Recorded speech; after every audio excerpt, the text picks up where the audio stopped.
A atmosfera é o seu campo de investigação, participando em vários projetos de investigação nacionais e europeus. Doutorada em Ciências Aplicadas ao Ambiente, Alexandra Monteiro é investigadora no Departamento de Ambiente e Ordenamento e no Centro de Estudos do Ambiente e do Mar da Universidade de Aveiro, onde desenvolve trabalho nas áreas da estimativa das emissões atmosféricas, modelação da qualidade do ar e alterações climáticas.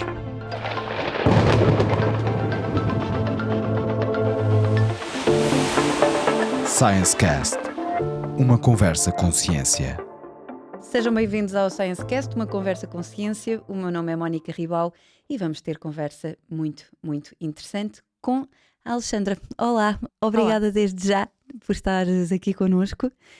Estamos a emitir episódio numa altura um pouco complexa e temos a investigadora correta para falar connosco um bocadinho sobre o que está a acontecer, indo direta ao ponto. Vivemos uma semana há algum tempo complicada, com muitos incêndios na região de Aveiro.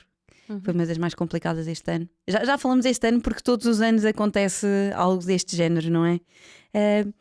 O que é que está a acontecer efetivamente depois dos incêndios em termos de atmosfera? O que é que vem aí? O que é que está para vir? Se é que já não está a acontecer.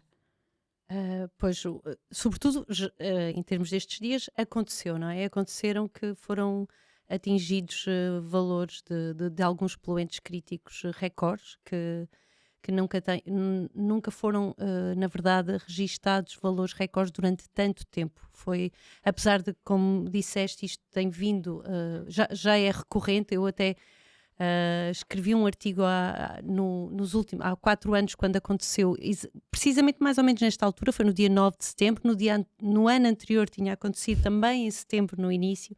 Por isso, em 5 anos aconteceram 3 episódios muito graves de poluição atmosférica devido aos incêndios na nossa região. Pronto, na altura escrevi este artigo porque foi sobretudo ali na nossa região que foram atingidos estes níveis.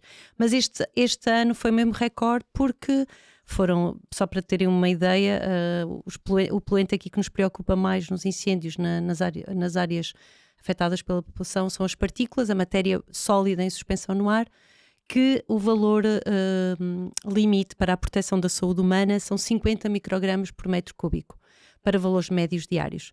E registaram-se picos de 1.600 microgramas por metro cúbico na zona de Aveiro, que, portanto, imaginem, se estes valores são registados em Aveiro, onde existe uma estação de medição, na área mesmo afetada pelos incêndios e mais onde os incêndios estão a ocorrer, esses números tornam-se ainda exponencialmente mais altos. Por isso, pronto, é verdade, é por isso que houve, inclusivamente a universidade, nunca tinha acontecido, não é? As instituições, algumas escolas fecharem devido à má qualidade do ar.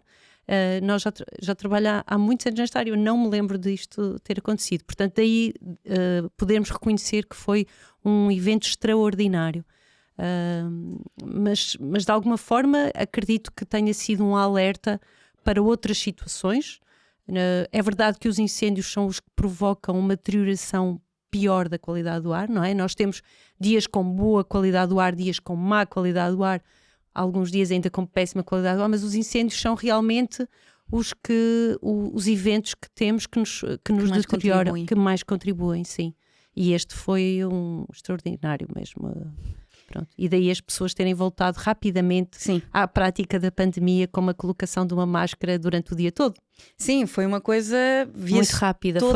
Isso foi pronto, postos de distribuição de máscaras no campus da universidade, pela cidade, começava-se a ver, aliás, até no dia seguinte àquele foco pior de incêndio, as pessoas voltaram realmente à pandemia. Nós vimos imensas e foi pessoas... muito rápida a reação, há que salutar isso. Há 4 anos atrás, as pessoas, eu lembro-me que eu fui deixar a minha filha ao infantário e as pessoas estavam sem saber o que fazer, não sabiam se haviam de abrir as janelas, se as crianças deviam ficar lá dentro, que o ar já estava completamente poluído, se as deviam trazer cá para fora.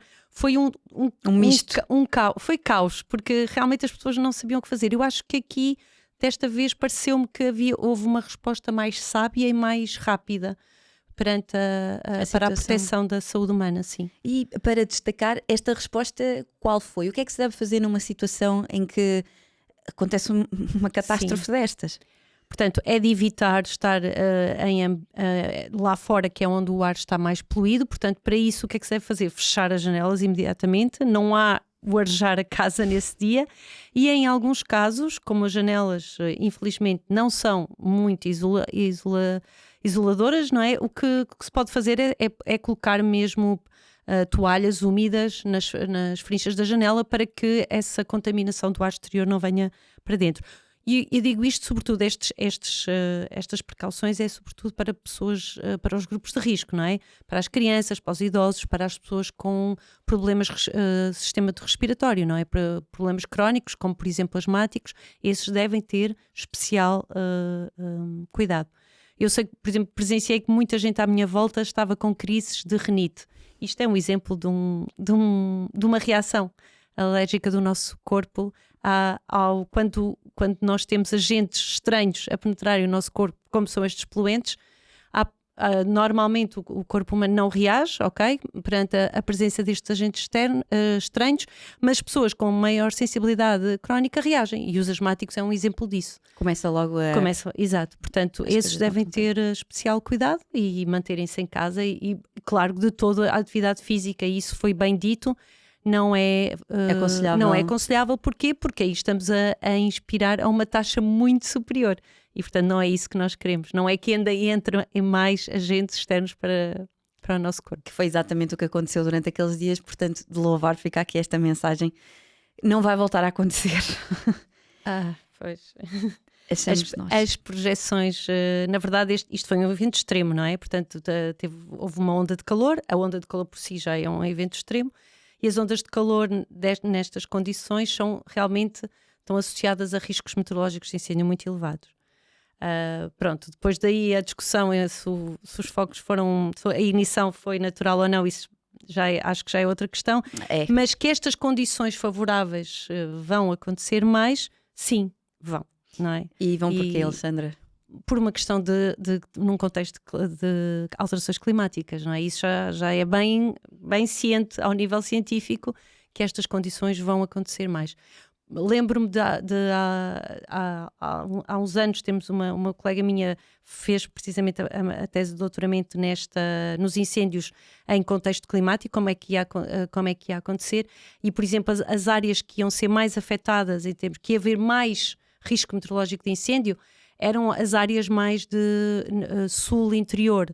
Mas pronto, lá está, o sul interior não tem tanta vegetação. Portanto, na verdade, todo o Portugal é um foco grande de incidência. Porque se há maior probabilidade no interior por determinada variáveis meteorológicas, no litoral temos vegetação. Portanto, e este é um exemplo que aconteceu norte e centro, na região norte e centro. E sim, se me perguntarem, não vai acontecer?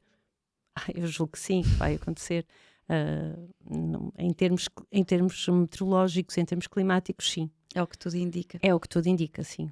E, Alexandra, exemplos de projetos que tenhas desenvolvido, que tenham trabalhado exatamente para mitigar ou para adaptar em certa forma, não sei qual será o melhor verbo neste caso. Sim, na verdade temos muitos, porque há muita gente no meu grupo a trabalhar nesta área do impacto dos incêndios na qualidade do ar. E, portanto, acabamos por trabalhar com o IPMA, com a ADAI em Coimbra. Portanto, temos 3 ou 4. Neste momento até temos 3 projetos a decorrer. Todos eles, que a nossa parte é na parte do impacto no fumo, nos poluentes atmosféricos.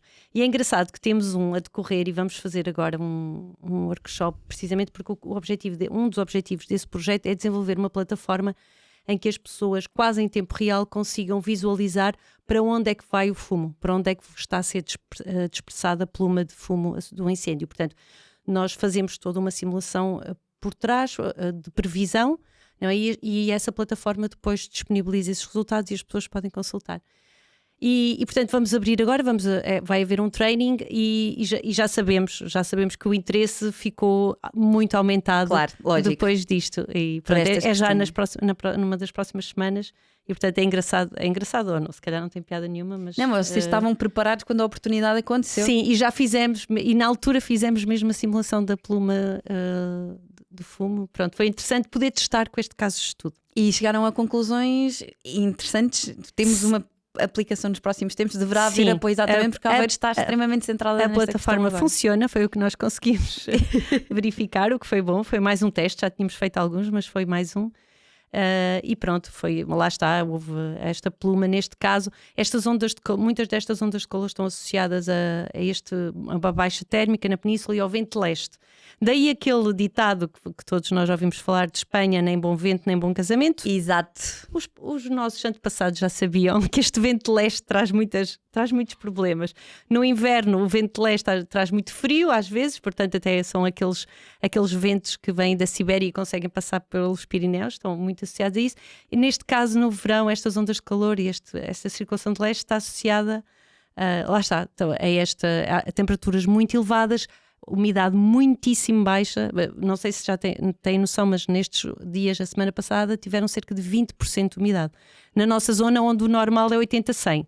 Era isso que eu ia dizer. Nós Sim. em Aveiro costumamos muitas vezes dizer que ou chove ou está vento e umidade há sempre. Nós não podemos sair de casa sem um impermeável, um casaco, qualquer coisa. Para nós, fenómenos de nevoeiro, de orvalho, tudo o que meta água é connosco. É verdade. Daí à partida nós não sermos um alvo tão propenso a este tipo de incêndios. Sim. Ou não, está é verdade, é verdade, mas nestas condições específicas meteorológicas estão formadas todas as condições ótimas para um evento destes acontecer, não é? Mas sim, não é muito frequente. Agora, o que eu quero aqui evidenciar é que estas situações vão acontecer com mais frequência. Sim, exatamente. Sim. Exatamente por causa do clima e da temperatura, dos fenómenos de ondas de calor. E como é que já agora, vamos aproveitar o facto de estarmos... É triste, mas estamos a falar com uma investigadora da Universidade de Aveiro numa zona que este ano em específico sofreu muito e passado uma semana, se estivéssemos a gravar este podcast na semana passada, provavelmente a nossa conversa nem teria existido, mas há 2 semanas a conversa seria um pouco diferente. Nota-se uma evolução não só no sentido da máscara por aí fora relativamente aos fogos de 2017 para agora, que também foi um ano muito complicado naquela zona. Em termos desta questão da qualidade do ar, nós, quem trabalha nesta área, sentimos que houve aqui uma sensibilidade da população que não aconteceu antes. Pronto, talvez por o extraordinário, por ter demorado mais tempo, por realmente a qualidade do ar ter sido bastante degradada, mas na verdade esta preocupação das pessoas, não é? Tivemos imensa gente para o que é que a gente deve fazer? Fechamos em casa, saímos. Houve aqui um conjunto de perguntas que não nos tinham aparecido antes. Em 2017 a preocupação não estava...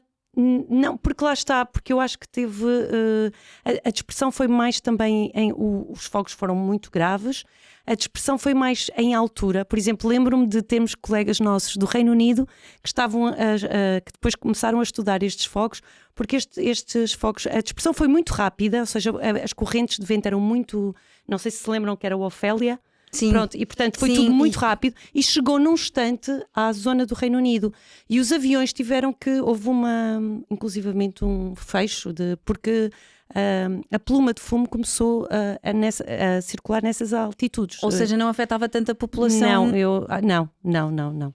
Nos estratos Nesse ano não houve. Há 4 anos atrás, em 2020, tivemos um fogo lá perto de Aveiro, também foi na altura na zona de Severo, julgo eu, se não estou enganada.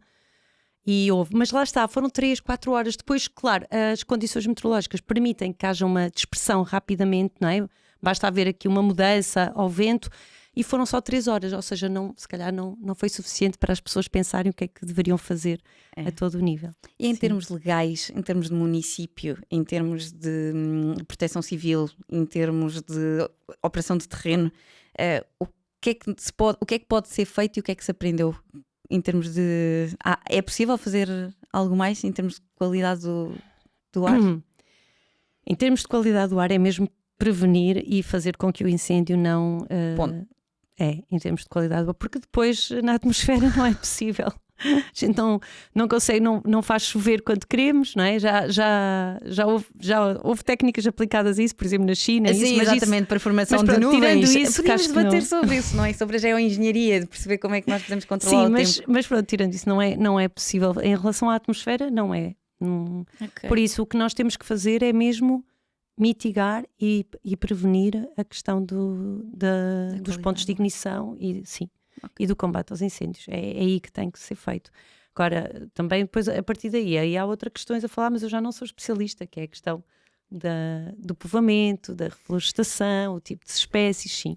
E agora, a longo prazo, nós vamos ter consequências a longo prazo disto? Foi algo que passou e quem teve problemas de saúde há de tê-los novamente ou vai ter problemas mais acentuados nos próximos dias? Sim, portanto, há uma exposição a curto prazo, que foi o que aconteceu e que ainda pode ter algumas repercussões.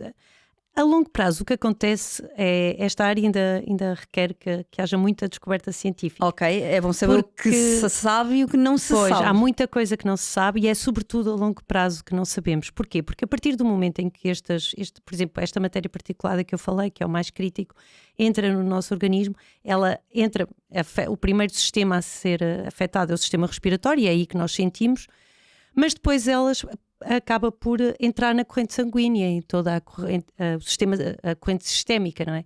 E a partir daí é todo um ponto de interrogação muito grande. Já há muitos estudos, cada vez há mais, muitas, por exemplo, relações com doenças oncológicas, mas tem que ser dito aqui, é muito complicado chegar a todos os efeitos Porquê? Porque são de longo prazo, porque deve ser difícil isolar em termos de variáveis. Exatamente. Agora, cada vez há mais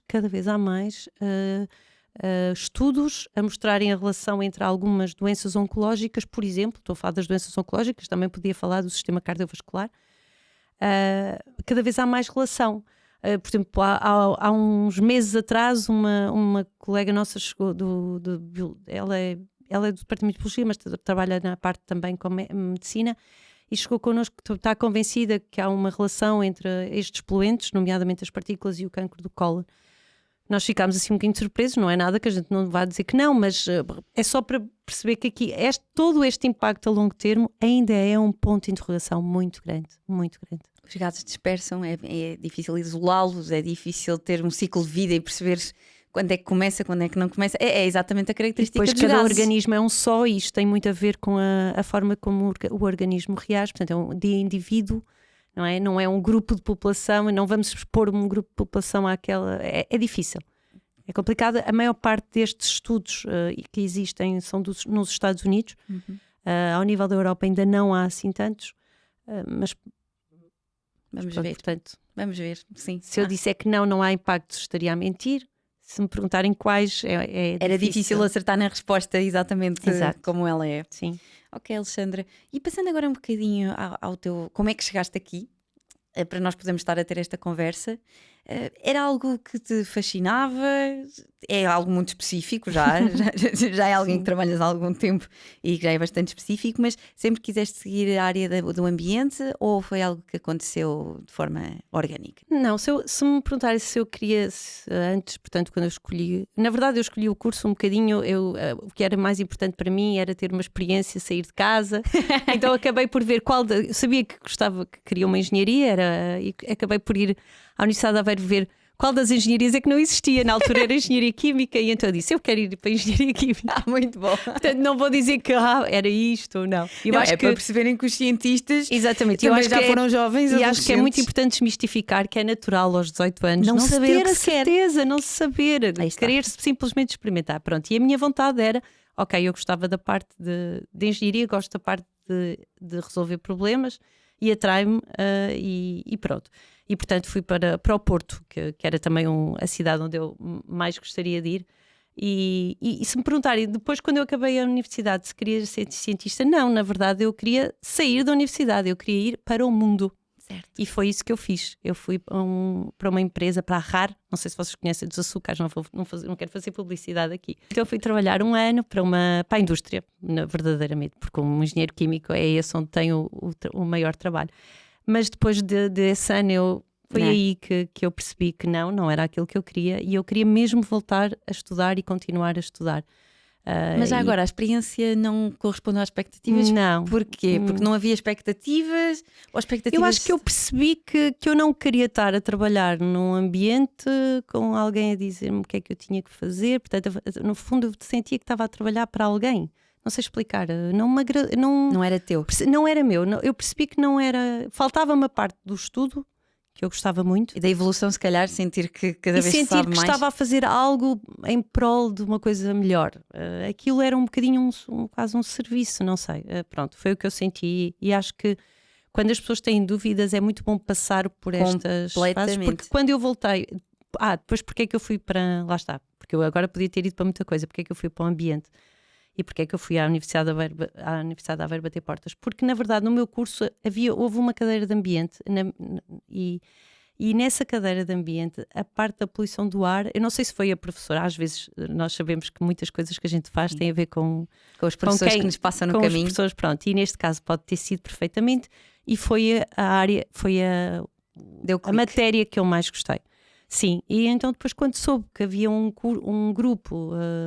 que, pronto, na altura era coordenado pelo professor Carlos Borrego, na altura e ainda é bastante conhecida, então eu fui lá bater portas e perguntar se era possível trabalhar nesta área. Foi mesmo assim, portanto ofereci-me, depois comecei a fazer mestrado, depois doutoramento, mas lá está, a diferença entre, no meu caso, e muitos dos meus colegas fizeram um percurso fizeram licenciatura lá, depois mestrado, e depois doutoramento, e durante algum tempo, que é normal isto acontecer, tiveram muitas dúvidas se era realmente aquilo. Porque nunca tinham experimentado o outro lado. Sim, eu nunca tive. A partir daqui, eu não tenho, mas eu acho que teve a ver com o primeiro ter ido experimentar. Exato. Acho que é muito importante. Claro que depois, quando uma pessoa já está na cadeia e tem dúvidas, é difícil, não é? É mais fácil experimentar. Porque já vamos antes. com um embalo e nós sabemos que no mundo académico a coisa encaixa. Exatamente. E vai encaixando e vai e nós dizermos não quero, e depois perceber que se eu quiser voltar novamente para aqui, se calhar vai ser muito mais complicado. É verdade. Já nem estamos num lugar nenhum. Mas nós no nosso grupo tivemos colegas que acabaram o doutoramento, foram para a indústria e depois pelo menos uma delas quis voltar. Também é possível, não estou a dizer que não, às vezes é difícil, mas já aconteceu. E só uma pergunta, durante a fase de investigação e dos projetos, vocês trabalham com empresas ou nem por isso? Acaba por haver esta... Sim, acaba. Não vou dizer que é muito, porque esta questão da atmosfera ainda é uma questão assim muito científica, não é? Uhum. Mas, por exemplo, temos muitas, ao nível da administração, por exemplo, as CCDRs, a própria APA, trabalhamos muito com estas entidades, e também temos outros casos de algumas indústrias que precisam, por exemplo, de resolver problemas, não é? De poluição do ar, e então aí nós trabalhamos muito, como usamos ferramentas numéricas, modelação, podemos fazer cenários. E isto é um tipo de ferramenta que interessa muitas vezes, por exemplo, olha, a última com quem nós trabalhamos foi com a APDL, do Porto Leixões, não é? Uhum. E aí fizemos cenários para eles depois verem qual era aquele mais eficiente para resolverem a questão da dispersão de alguns poluentes.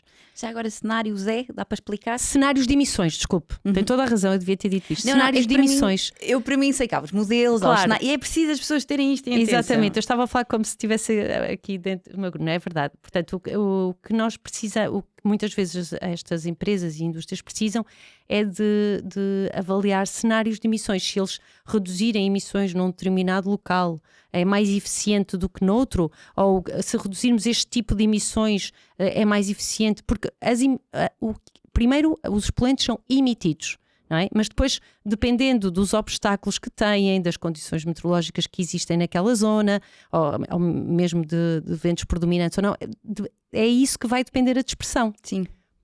Pronto, então, por exemplo, olhem o caso do Porto Leixões, portanto, tem ali um bairro que as pessoas se queixavam da dispersão de partículas. E, portanto, eles queriam saber que tipo por exemplo, de barreira é que seria possível se atuar ao nível dos navios, se atuar ao nível de barreiras físicas. É esse tipo de cenários de emissões que nós fazemos muitas vezes para depois mostrar-lhes, olhem, se vocês tiverem este cenário, em termos de qualidade do ar não há problema. Ou a dispersão vai ser em altura, ou vai ser mais eficaz nesta direção devido aos ventos dominantes. Pronto, Exato. todo o mundo. Não, exato, é todo o mundo. E muita incerteza aí à mistura. Quando se metem gases, a coisa tem toda a liberdade do mundo. E também a incerteza dos nossos próprios modelos, não é? Temos que também admitir isso. Quando se fala de incerteza de modelos... A incerteza, porque são estimativas, não é? Estamos a falar de estimativas. Isso é importante, já vou pegar noutro ponto. Sim, pronto. Portanto, quando eu estou a dizer que nós trabalhamos muito, usamos muito modelos numéricos e estes modelos não são são modelos que tentam descrever o que acontece na atmosfera através de equações. Né? Exato. Mas tudo isso são estimativas. E as pessoas percebem que aquilo são cenários e pode acontecer ou pode não acontecer, e a ciência não deixa de ser menos credível por causa disso? Eu acho que depois de explicarmos bem, eu acho que é muito importante quando nós admitimos as incertezas e quando as conseguimos estimar a incerteza é quantificar. Quantificar é muito importante. Eu acho que isso dá uma segurança muito grande para as pessoas. Muitas vezes é difícil de a quantificar, não é? Mas é muito importante falar dela, de quantificá-la e tê-la mesmo em conta quando apresentamos os resultados. E as pessoas aceitam, porque aliás, as alterações climáticas acabam por ser também um pouco assim. Nós vimos a incerteza como um inimigo. É verdade, mas ela é um amigo, na verdade. É um verdadeiro amigo. Tê-la, porque é tão difícil tê-la. Se a tivéssemos, eu acho que era um verdadeiro amigo. Mas sim, concordo, é verdade. Muitas vezes a incerteza é um entrave. Falar de incerteza é um entrave. Mas é algo natural e que nós deveríamos comunicar. Eu acho. Eu até diria que toda a ciência tem uma incerteza associada, não? Eu não sei se estou a dizer assim estou a tentar pensar nos diferentes áreas científicas, mas eu acredito que se não houver incerteza não há ciência, porque não temos nada para questionar, não é? Se nós soubermos sim, mas eu teria que pensar um bocadinho mais se não está a escapar aqui alguma área, mas eu acho que na maior parte, pelo menos nas nossas, é um todo. E na minha também. Começando pela parte, por exemplo, às vezes as pessoas dizem mas isso foi simulado, ou foi estimado, nós queremos medições. Nas medições existe uma incerteza muito grande. Já tivemos casos em que a incerteza da monitorização era mais ou menos ao mesmo nível da modelação, portanto... E monitorização e modelação, a diferença da monitorização? Monitorização é medição, é uma medição em contínuo, monitorização. Modelação é quando usamos modelos... Quando usam os dados que utilizaram? Sim, dados. É modelação, estamos a usar fazer a simulação do que acontece na atmosfera, não estamos a medir. Ok, então, basicamente, usando aqui qualquer coisa que eu também percebo, temos os cenários, que são os pontos de partida que vocês peço desculpa pelo pleonasmo, mas que vocês partem. Depois temos os modelos, que são diferentes formas de perceber os comportamentos. Pode ter este comportamento, pode ter aquele comportamento, pode ter aquele comportamento. Sim, portanto, nós para chegar à qualidade do ar precisamos das emissões, do que é emitido para a atmosfera. Certo. Ok? E precisamos da meteorologia. Que é uma coisa extremamente é isso que dita a qualidade do ar. Se me perguntarem qual é aqui o fator mais decisivo, não tenham dúvida que é a meteorologia. Okay? Por isso, mas nós na meteorologia não podemos fazer nada. Pois não. Podemos fazer nas emissões. Pronto. Certo. E é aqui que trabalhamos um bocadinho. Portanto, com estes dois inputs, com estes dois dados de input, depois nos nossos modelos nós tentamos descrever o que é que se passa em termos físicos na atmosfera e químicos. Porque, por exemplo, eu lembro-me que há uns tempos falei do ozono, não sei se foi com o Joaquim que achou piada, porque há poluentes que são formados a partir de outros. O ozono é um caso desses. O ozono lá em cima é muito bom. Há o ozono bom e o ozono mau. Exatamente. As pessoas acham que é tudo bom, mas não é. Não. Lá em cima é bom. É como o efeito estufa. O efeito estufa não é mau. O efeito estufa é porreiro. Para nós existirmos. Exato, porque se o efeito estufa não existisse e que fica aqui já assente, não é? Nós morríamos congelados, ok, pessoal? Portanto... Ou nem teríamos aparecido. Exato, não íamos morrer porque nem sequer existíamos. E nem sequer existíamos. Mas a coisa é chata. O ozono é a mesma coisa, mas ao contrário, o ozono não é todo bom. Porque aqui ele é o mesmo composto, só que aqui nós temos que o respirar e ele é um oxidante, ele é um agente oxidante. Portanto, a partir do momento em que ele entra no nosso corpo, há toda lá está, é oxidação, e não é bom. Vai afetar os nossos tecidos. E esse ozono não é emitido, ninguém emite ozono. Não sabia. Então ele é formado a partir de outros poluentes que nós emitimos, como por exemplo os óxidos de azoto, que são emitidos sobretudo pelos transportes. Pronto. E então ele não aparece nas cidades, ele aparece mais fora das cidades, o que é interessante. É uma consequência. Lá está, um daqueles mitos, se me perguntarem para desmistificar, não é? Esse é um deles. Quando a gente vai para zonas interiores e estamos a respirar ar puro, Não é certo, não é certo. Não fazia ideia. É verdade. E um caso engraçado é no norte de Portugal, na zona de... Agora a estação chama-se Douro Norte, mas antes chamava-se o nome de uma aldeia lá perto. Depois teve que mudar, porque os valores do ozono eram... Quando se pôs lá uma estação... Às vezes há coisas que não queremos saber, não é? Pois, os valores foram muito altos, começaram a ser medidos muito altos e pensava-se que a estação não estava a medir bem, mas estava. Pronto, e essa é uma zona rural, remota, completamente remota. A questão é a espeluma. Ainda há várias origens aqui dos valores elevados do ozono nessa região, mas alguma delas é da pluma precisamente do Porto, da zona urbana do Porto. E que se calhar até afeta mais as pessoas que estão naquela zona. Sim, nesse caso desse poluente, sim. Portanto, interessante. Interessantíssimo. E nós podemos, como é que se mede, como é que se monitoriza? Nós podemos fazê-lo? Os equipamentos de referência, aqueles que são completamente standard, recomendados, esses aí são equipamentos que não estão ao nosso alcance, são aqueles que existem nas tais estações de monitorização geridas pela APA e pelas CCDRs. Só para ter noção, quantas estações é que... No total agora são cerca de quase 60 espalhadas, não estão espalhadas assim homogeneamente, não é? Estão mais localizadas nas zonas urbanas, industrial e depois há... No litoral? Sim, e depois cada área interior tem que ter pelo menos uma. Pronto.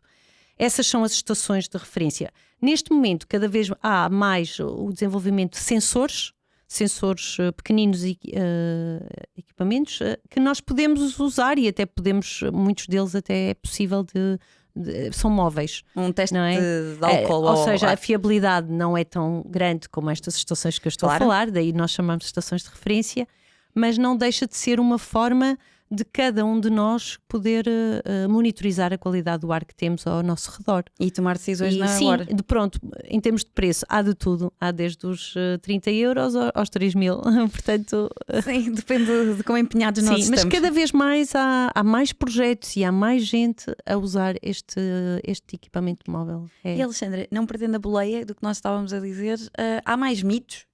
Eu lembro-me, por exemplo, de uma campanha que eu achei assim uma coisa, que a Greenpeace queria erradicar o flúor, só por causa é um elemento da tabela periódica. Há aqui algumas coisas que não fazem muito sentido e que as pessoas acham que sabem e não sabem. Se pudesse assim aproveitar a... Sim, eu estava-me a tentar lembrar. Há um que eu acho que é importante aqui dizer, que é, por exemplo, quando eu os meus colegas vamos falar, por exemplo, às escolas, ou nem é preciso ser às escolas, até poderia ser aqui neste contexto, e dizemos, olhem, nós trabalhamos em qualidade do ar, em poluição atmosférica, qual é o primeiro poluente que vem à vossa cabeça? E toda a gente responde, acho que ainda nunca tive ninguém que não respondesse a mesma coisa, que é CO2. Toda a gente, se eu disser poluição do ar, toda a gente vai dizer CO2. Eu tirei um bocadinho a minha literacia científica e estava a apontar para isso. Pronto, o que é normal, já estamos todos à espera. Pronto, e aí convém termos uma conversa e explicar que realmente o CO2 é um gás com efeito estufa, ok? Que está associado a toda a questão das alterações climáticas, mas em termos de qualidade do ar, ele só será um problema, imaginem nesta sala aqui agora, que nós estávamos aqui muitos, ou pelo menos se calhar mais do que estamos agora, que estaríamos muitas horas aqui fechados, sem nenhuma ventilação, sem nada. Daqui a muito tempo, se calhar íamos ter valores acima dos 1200 ppm e talvez só a partir daí é que poderia, mas estão a ver o caso, portanto, fechados, horas e muitas horas. Só aí é que poderia eventualmente haver algum cansaço e a ausência de oxigênio. Por isso, não é um poluente para nós que nos interessa minimamente. É engraçado perceber o que a educação ambiental anda a fazer, não é? Exatamente. Por isso, eu acho que pelo menos isso, quando nós vamos às escolas, eles, a próxima vez que alguém falar em poluição atmosférica, não vão dizer CO2. E qual é já agora? São os poluentes mais críticos, portanto são os óxidos de azoto, porque infelizmente ainda não tomamos medidas para revolucionar todo o sistema de transportes, temos que o fazer. É um problema ao nível urbano muito grave. As partículas é um grave problema. Que não vem só dos incêndios. Não vem só dos incêndios e também não vem só das poeiras de Sara. Também vem, mas não é só. Comunicação social. Por exemplo, uma das fontes de emissão mais graves nas nossas cidades são as lareiras. No inverno temos episódios muito elevados de concentrações muito elevadas de partículas devido às lareiras. Só deixando, aproveitando a boleia, o smog fotoquímico que aconteceu, por exemplo, falamos muito do smog, da poluição por aí fora, que aconteceu no Reino Unido há muito tempo. Há perigo disso acontecer novamente? Não, esse foi usava-se carvão na altura, foi a Revolução Industrial, carvão. Agora já não se usa, não é? Okay. Já não é essa a nossa fonte de combustível. Portanto, e aí no carvão é CO2, CO, portanto eram outros poluentes. Certo, ok. Só para mas sim, também foi um problema muito grave, mas aí são os poluentes que vêm do carvão e sobretudo o SO2. Por exemplo, nós agora já não tirar temos, isso da nossa completamente. Pronto, sim, já não nos vão ouvir falar do SO2. Ok. Continuando então a seguir às partículas. Portanto, óxidos de azoto, partículas e o ozono, que falámos há bocado, não nas cidades, mas nas outras áreas, porque é precisamente um poluente fotoquímico. O que é que significa? Nós não precisamos só dos outros poluentes, também precisamos de uma coisa que é radiação solar e temperatura elevada. Mas nós em Portugal temos, por isso no nosso verão há sempre problemas de ozono. Por exemplo, o norte da Europa já não é um poluente que os preocupe. Que a temperatura não provoca nada disso. Não, até podem ter sol, mas que não tem assim tanto. Mas não têm valores.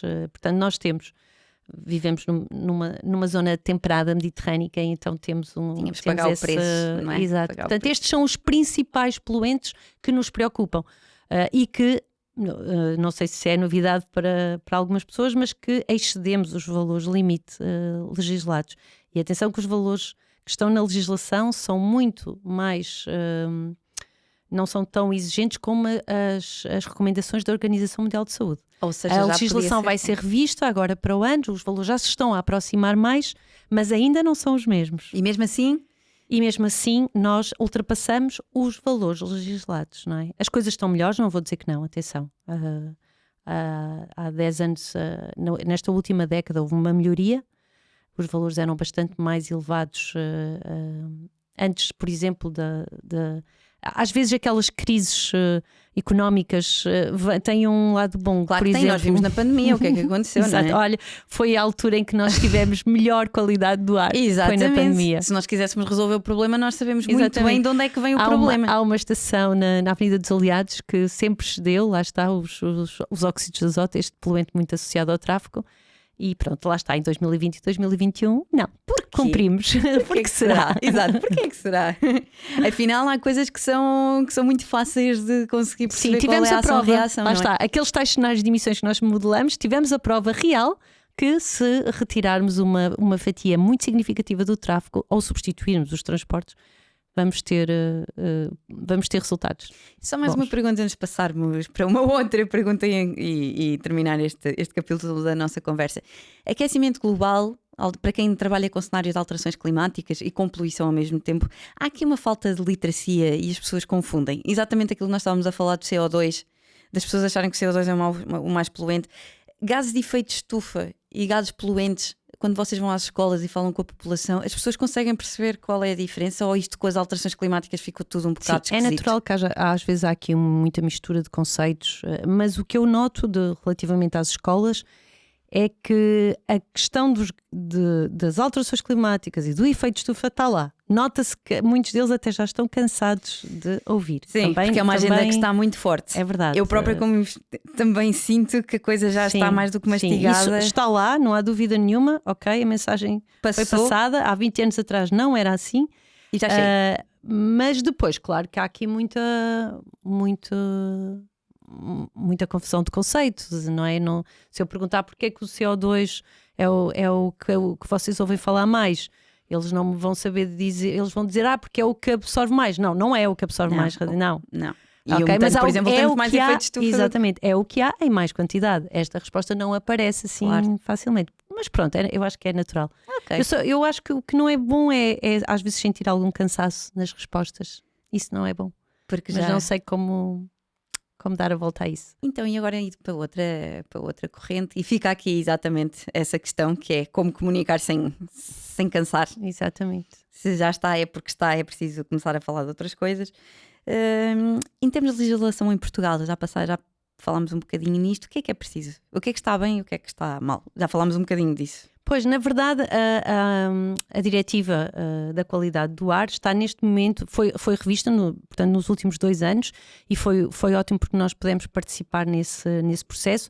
Ela irá sair no próximo ano, portanto irá sair a nova ação e temos que ficar contentes porque ela está no caminho, lá está, das recomendações da Organização Mundial de Saúde. Claro que quando a diretiva for para entrar em vigor, as recomendações já vão ser mais exigentes, se calhar, porque é esse também o caminho. A Organização Mundial de Saúde o que pretende é definir limites, valores, que tenha a certeza que abaixo daquilo não há qualquer efeito. É este... Se vocês me perguntarem o que é que significa aqueles valores da Organização Mundial de Saúde, significa que abaixo daquele nível não foi detectado nenhum efeito. É importante saber isso. É exatamente. É exigente. Porquê é que eles vão mudando estes níveis? Porque vai-se descobrindo que afinal abaixo daquele nível ainda há qualquer coisa. Por isso eles vão sendo cada vez mais exigentes. É isto. E portanto quando há uma retificação, uma alteração destas guidelines, não é? Destas recomendações, é por essa razão. Pronto, portanto, em Portugal, portanto, Portugal vai adotar a diretiva como membro da União Europeia, claro, mas temos que ficar contentes, por isso houve várias coisas novas na próxima diretiva, que é os valores são mais exigentes, apareceram poluentes emergentes que vão ter que começar a ser falados, por exemplo, a amónia, o NH3. Ainda não é medido, portanto em Portugal como nós só medimos aquilo que é obrigatório, como bons portugueses que somos, certo? Certo. E portanto nós não medimos a amónia, não é obrigatório, nós não medimos. E como nós não sabemos, aliás sabemos que não sabemos, mas também não estamos muito preocupados em saber. Mas pronto, olha, já agora posso dizer que temos agora um projeto que vamos precisamente, estamos a modelar, a tentar avaliar os níveis de amónia em Portugal. Mas como não há medições, olha, decidimos avançar com uma campanha de monitorização que vamos tentar realizar para o ano. Pronto, portanto, a esse nível, há poluentes emergentes que vão aparecer nesta nova diretiva e que é muito importante nessa parte. E também, depois outros pequenos pormenores, mas que eu acho que estes são assim os principais valores mais exigentes e novos poluentes que vão ser, ainda não vai ser obrigatória a medição, vai ser recomendada, porque tudo começa assim. Primeiro se recomenda-se, depois obriga-se. Ok. Bem, Alexandra, o que é bom passa depressa, eu costumo sempre dizer isto porque é efetivamente verdade. Obrigada por teres estado aqui connosco. Muito obrigada eu. Quanto a nós, o episódio chega ao fim. Acompanha-nos nas redes sociais, no canal de YouTube e nas plataformas de podcast. Até ao próximo episódio.